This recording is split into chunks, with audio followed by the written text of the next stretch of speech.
नमस्कार, सुप्रभात. मी वैष्णवी राऊत साम टीव्हीच्या बातमीपत्रामध्ये आपल्या सगळ्यांचं स्वागत करते. यानंतर आता आपण बोलूयात 36 जिल्हे 36 रिपोर्टरकडे आणि घेऊयात राज्यभरातील बातम्यांचा वेगवान आढावा. मध्य महाराष्ट्र, मराठवाडा, विदर्भात पुढील 4 दिवस जोरदार पावसाचा अंदाज. तसंच हवामान विभागानं या जिल्ह्यांना पावसाचा अलर्ट सुद्धा जारी केलाय. तसंच राज्यातली थंडी कमी झाली असून येत्या काही दिवसांत तापमानात 2 ते 4 अंश सेल्सिअसनं वाढ होण्याची शक्यता आहे. पुणे शहरासह जिल्ह्यात 3 दिवस पावसाचा इशारा हवामानशास्त्र विभागानं वर्तवलाय. बंगालच्या उपसागरात कमी दाबाचा पट्टा तयार झालाय, त्यामुळेच तिकडून संपूर्ण जिल्ह्यात ढगाळ वातावरण निर्माण झालंय. तसंच उत्तर भारतातून शीतलहरी येत असल्यामुळे थंडी आणि पाऊस असं वातावरण सध्या राहणार आहे. बाजारात भाजीपाल्यांची आवक मोठ्या प्रमाणात होत असून कोथिंबिरीचे दर कोसळलेत. त्यामुळेच संतप्त झालेल्या येवला तालुक्यातील राजापूर इथल्या शेतकऱ्यानं आपल्या 1 एकर कोथिंबीरवरती चक्क नांगर फिरवलाय. कोथिंबिरीची 1 ते 2 रुपयांची जुडी विकली जात असल्यानंच आता शेतकरी हवालदिल झालाय. एपीएमसी बाजारात नवीन लसणाची आवक सुरू झाली आहे. एपीएमसी मार्केटमध्ये नवीन लसूण 150 रुपये प्रति किलोनं तर जुना लसूण 200 ते 250 रुपये प्रति किलोनं विकला जातोय. किरकोळ बाजारात नवीन लसणाचे दर घसरल्यानं गृहिणींना दिलासा मिळालाय.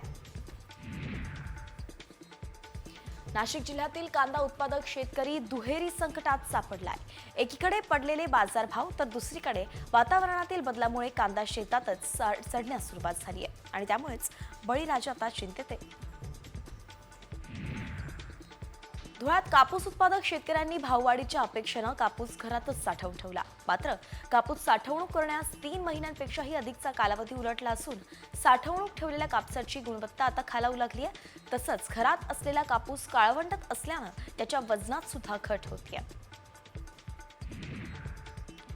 बदलत्या वातावरणामुळे आंब्याची झाडं मोहरानं बहरली आहेत. आंब्याच्या झाडाला लवकरच मोहर आल्यानं हंगाम सुद्धा लवकरच सुरू होण्याची शक्यता वर्तवली जाते.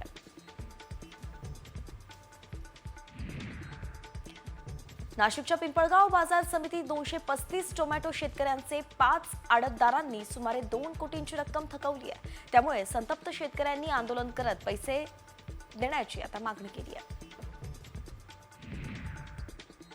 शेतकऱ्यांची फसवणूक करणाऱ्या व्यापाऱ्यांच्या विरोधात आता कठोर कारवाई केली जाणार आहे. येत्या मार्चमध्ये होणाऱ्या अधिवेशनात त्याबाबतचा नवा कायदा आणणार असंच कृषी मंत्री माणिकराव कोकाटेंनी सांगितलंय.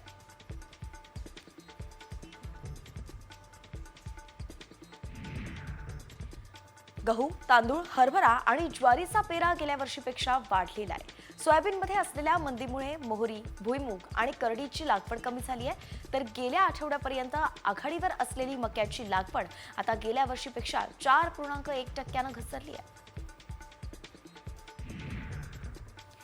मुरबाडमध्ये भात खरेदीला सुरुवात झाली आहे, त्यामुळे शेतकरी समाधान व्यक्त करतात. भात विक्री करण्यासाठी खरेदी विक्री संघाकडून 7,000 शेतकऱ्यांनी टोकन घेतलेत.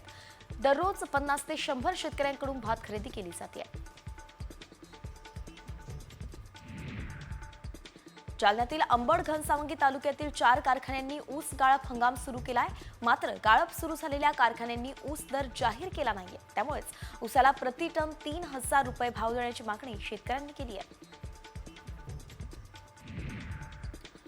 डहाणू तालुक्यात 2 ते 3 दिवसांपासून ढगाळ वातावरणामुळे आंबा, मोहोर, भाजीपाला, शेवगा आणि हरभरा पिकांना फटका बसलाय.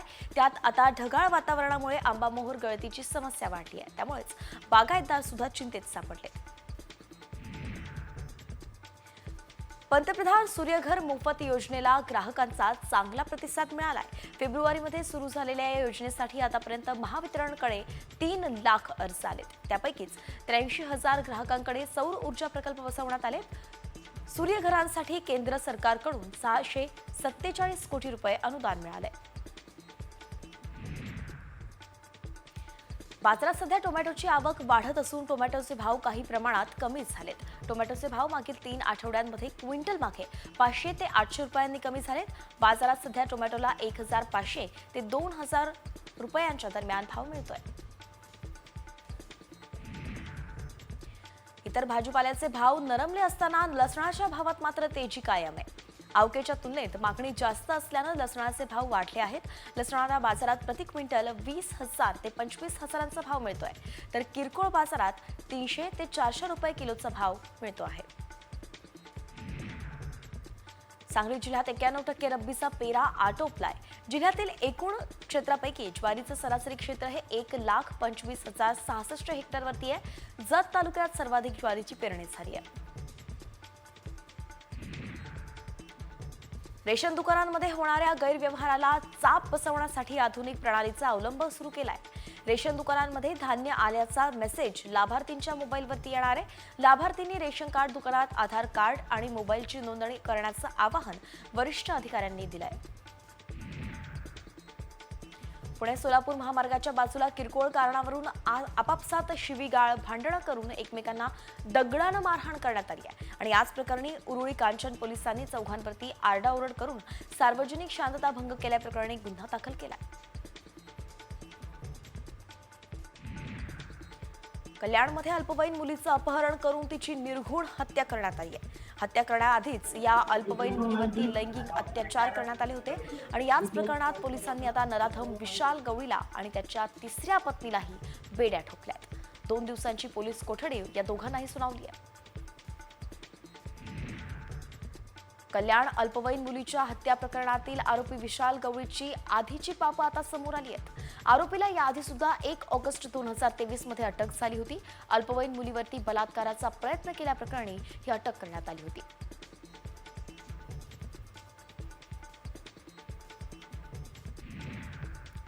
कोपर खैरडेमधील एका चर्चमध्ये आग लागली होती. नाताळनिमित्त कार्यक्रमासाठी बांधण्यात आलेल्या स्टेज लाईटची वायर आणि बाहेर उभे असलेल्या वाहनांना आग लागल्यानं मोठं नुकसान झालं. सुदैवानं यात कुठलीही जीवितहानी झाली नाही. मुंबई अहमदाबाद राष्ट्रीय महामार्गावरती ट्रकनं पेट घेतलाय. डहाणूतील चारोटी टोल नाक्याजवळ बिल्डिंग मटेरियल सप्लाय करणाऱ्या ट्रकचा शॉर्ट सर्किटनं त्याला आग लागली असा प्राथमिक अंदाज आता वर्तवला जातोय. तर आगीत ट्रकचा पुढचा भाग हा जळून खाक झाला असून कोणतीही जीवितहानी झाली नाही. येवल्याच्या खिरडी साठ ते मका कापणी करत असतानाच बिबट्यानं शेतकरी आणि त्याच्या मुलावरती हल्ला केलाय. हल्ल्यात 2 जण गंभीर जखमी झालेत. या घटनेनं शेतकऱ्यांमध्ये भीतीचं वातावरण निर्माण झालं असून बिबट्याला जेरबंद करण्याची मागणी नागरिकांनी केली आहे.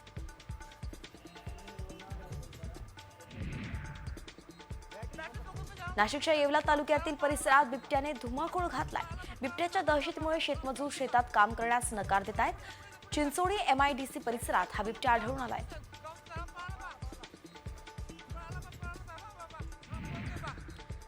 नाशिक जाखोरी गावात कुत्र्याची शिकार करताना बिबट्या चक्क विहिरीत पडला. अर्धा तास रेस्क्यू ऑपरेशन करत बिबट्याला वन विभागाच्या पथकानं सुखरूप बाहेर काढलाय. पुढील उपचारासाठी आता बिबट्याला वन्यजीव उपचार केंद्रात दाखल करण्यात आलंय. लातूर शहरात मद्यधुंद ट्रक चालकानं धुमाकूळ घातलाय. ट्रक चालकानं 5 ते 7 दुचाकींना धडक दिली आहे. यात 4 ते 5 जण गंभीर जखमी झाल्याची माहिती आहे. त्यामुळेच परिसरात एकच गोंधळ उडाला. दरम्यान ट्रक चालकाला पोलिसांनी ताब्यातही घेतलं. लातूरमधील बाळू डोंगर हत्या प्रकरणातील आरोपी डॉक्टर प्रमोद घुगेला पोलिसांनी हरिद्वारमधून अटक केली आहे. त्याला 5 दिवसांची पोलीस कोठडी सुनावण्यात आली आहे. तर दुसऱ्या आरोपीचा शोध घेण्यासाठी पोलीस पथक रवाना झाल्याची माहिती आहे. साक्री रोडवरील कुमार नगरात दुचाकीवरून आलेल्या दोघांनी महिलेच्या गळ्यातील चैन ओढून नेल्याची घटना CCTV मध्ये कैद झाली आहे. आणि या प्रकारामुळे महिला वर्गात आता दहशतीचं वातावरण निर्माण झालंय. पोलीस या चोरट्यांचा शोध घेत आहेत.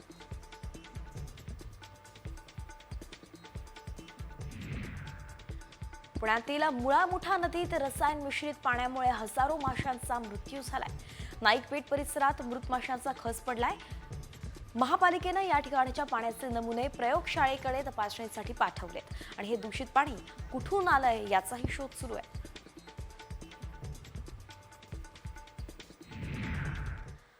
आणि आता विमानाने प्रवास करण्यासाठी अत्यंत महत्त्वाची बातमी आहे. कारण विमानातून प्रवास करण्याआधी एका नियमामध्ये आता बदल झालेला आहे. तो जर नियम पाळला नाही तर विमानतळावरती गेल्यावरती तुम्हाला मोठ्या अडचणींचा सामनाही करावा लागू शकतो.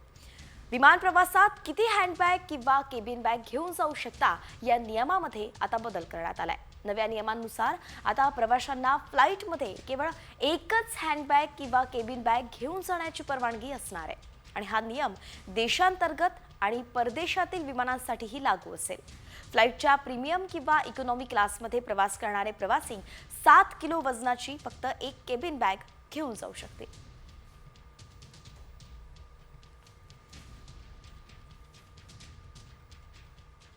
तर भारतीय संघाचा माजी कर्णधार MS धोनी सुद्धा ख्रिसमसच्या रंगात रंगलाय. त्यानं आपल्या कुटुंबासोबत हा सण जल्लोषात साजरा केलाय. लाडकी लेक जीवासहच धोनी सांता क्लॉज बनला आणि धोनीची लेक आणि पत्नी सोबतचे हे सगळे फोटो आता सोशल मीडियावरती धुमाकूळ घालताना दिसतात.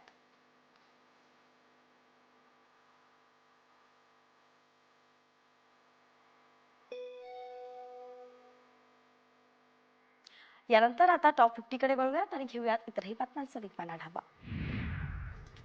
31 डिसेंबरपर्यंत विविध ठिकाणी मोठ्या प्रमाणात पार्ट्यांचं आयोजन केलं जातं. त्यात रेप पार्ट्यांमध्ये पोलिसांची करडी नजर ठेवण्यात आलेली आहे. तसंच अंमली पदार्थ पुरवणाऱ्या तस्करांची माहिती काढण्यासाठी पोलिसांनी खबऱ्यांचं नेटवर्कही कामाला लावलंय.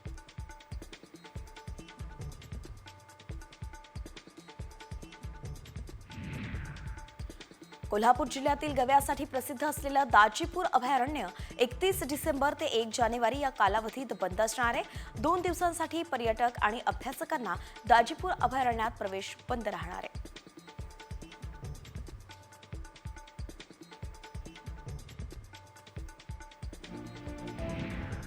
धुळ्याच्या साक्रीत 13 जानेवारी ते 15 जानेवारी दरम्यान केंद्रस्तरीय आदिवासी एकता संमेलन आयोजित करण्यात आलंय. याच पार्श्वभूमीवरती 5 राज्याच्या कार्यकर्त्यांची बैठक पार पडली. मध्य प्रदेश, गुजरात, राजस्थान, छत्तीसगडच्या पदाधिकाऱ्यांनी संमेलनाचा आढावा घेतला.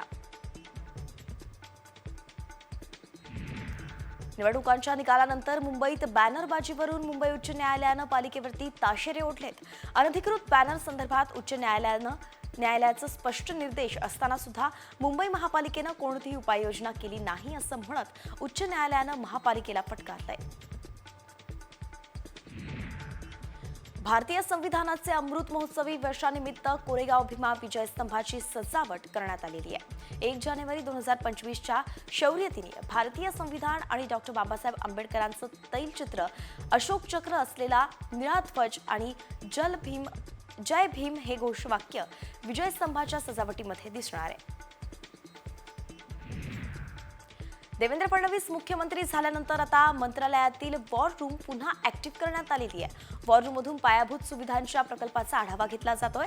2014 मध्ये फडणवीस मुख्यमंत्री झाल्यानंतर त्यांनी वॉर रूमची स्थापना केली होती.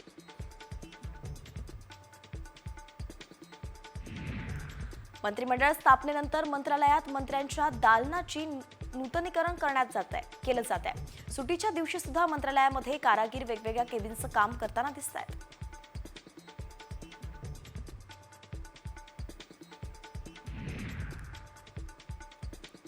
जे रुग्णालयात नवीन वर्षापासून यंत्रमानव शस्त्रक्रिया करणार आहेत. डॉक्टर, परिचारिका आणि तंत्रज्ञ यांना या संदर्भातली प्रशिक्षण सुद्धा दिलं जात असल्याची माहिती मिळतेय. नवीन वर्षामध्ये या शस्त्रक्रियांना सुरुवात होणार असल्याची ही माहिती आहे.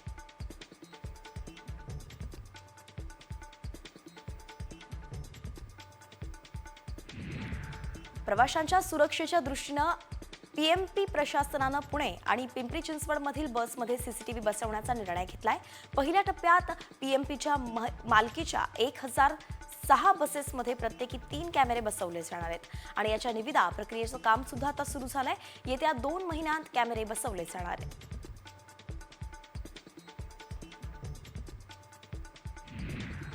मुंबई महापालिकेनं बेकऱ्यांमध्ये आता इलेक्ट्रिक किंवा CNG शेगडी बसवणं बंधनकारक केलंय.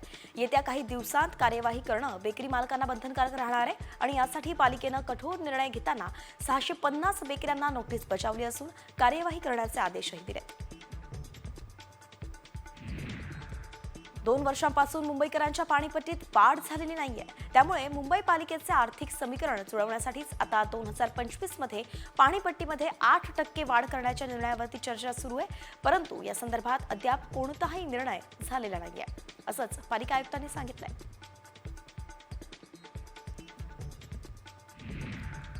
कल्याण, डोंबिवली, टिटवाळा शहरांना 2 जानेवारीला सकाळी 6 ते रात्री 12 पर्यंत पाणी पुरवठा बंद असणार आहे. कल्याण डोंबिवली महापालिकेच्या उल्हास नदीकाठच्या जलशुद्धीकरण केंद्रात दुरुस्तीची कामं सुरू आहेत आणि त्यामुळे पाणी पुरवठा बंद ठेवण्यात येणार आहे.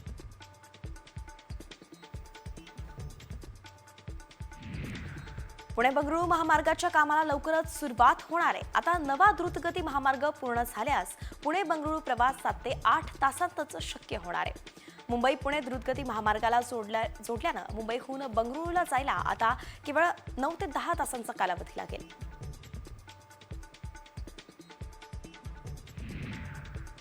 JNPA समुद्रात आता स्पीड बोटी उतरवणार आहेत. सागरी मार्गाने प्रवास करणाऱ्या नागरिकांना मुंबईतून उरण फक्त आता 35 मिनिटांत गाठता येणार आहे आणि हा सुसाट प्रवास येत्या फेब्रुवारी महिन्यापासून सुरू होईल.